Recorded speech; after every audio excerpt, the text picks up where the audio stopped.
On est le 2 décembre 2020, on est tous réunis dans la même salle, toutes les expertises métiers, une trentaine de personnes. On est là pour donner vraiment le kick-off du projet. On conclut cette réunion en disant qu'on a une mise en production qui se fera en septembre 2021.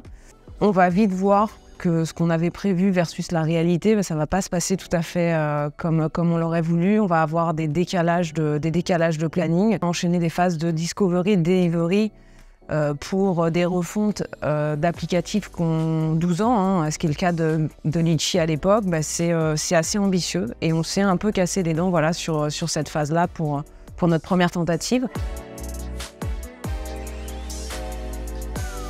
Le projet a duré longtemps et donc il y avait un enjeu déjà de pouvoir adresser les besoins des nouveaux utilisateurs et développer des nouvelles fonctionnalités sans perdre trop de temps sur la plateforme historique.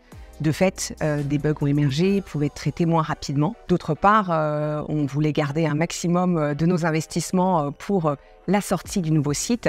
Et donc, on a mis en pause nos investissements marketing pendant un temps. Au moment où le budget est coupé, on a une marque qui n'a aucune existence publicitaire, ou en tout cas aucune empreinte. Elle n'a jamais noué de relation avec son public. Et du coup, il y a un besoin en fait d'activer des leviers qui sont plutôt communautaires, donc ces réseaux sociaux, la presse en local qui souvent relaie des initiatives solidaires quand quelqu'un a besoin de faire appel à une cagnotte pour un projet. Donc un petit challenge de communication, mais à la fois on part avec quelques atouts.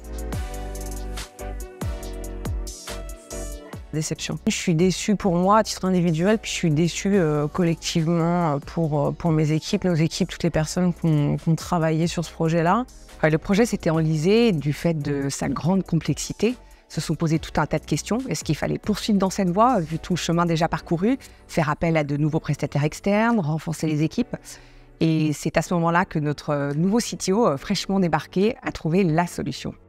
Et c'est là que je propose la refonte de la refonte. Ce projet, c'est nous qui allons le sortir et en interne. On a lancé le recrutement, ça a attiré pas mal de candidatures sur les différents postes.